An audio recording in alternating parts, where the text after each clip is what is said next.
माननीय सभापति महोदय, माननीय सदस्य ने बताया, मैं माननीय मंत्री जी से आग्रह करूंगा आपके माध्यम से कि हम लोग जब क्षेत्र में जाते हैं, पहले से भी जो अनुरक्षण का 2000 रुपया वार्ड सदस्य का बाकी था, वो अभी तक भुगतान नहीं हो पाया। उसके लिए सरकार क्या कर रही है, ये भी आपके माध्यम से जानना चाहेंगे।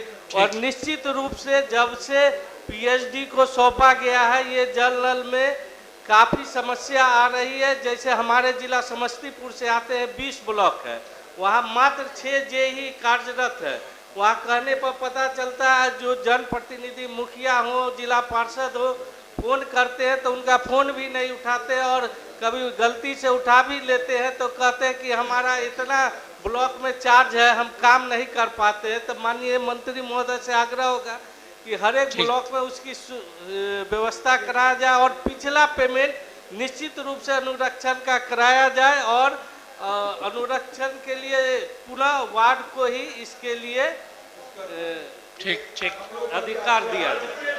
अब आगे उत्तर देने दीजिए मंत्री जी। जवाब माननीय मंत्री।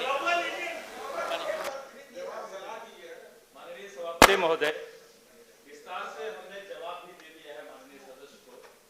और ये सरकार की पॉलिसी की जो पंचायती राज से अभी स्थानांतरण किया गया, पंचायती राज से स्थानांतरण करने का भी बड़ा उद्देश्य था कि पंचायती राज और जो पीएचडी विभाग काम कर रही है, तो जहां भी पीएचडी के द्वारा काम किया गया है, वहां की व्यवस्था सही सुचारू रूप से चल रही है।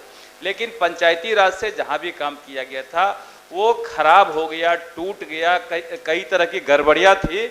इसको देखते हुए, इन तमाम गड़बड़ियों को देखते हुए इसको स्थानांतरित किया गया है।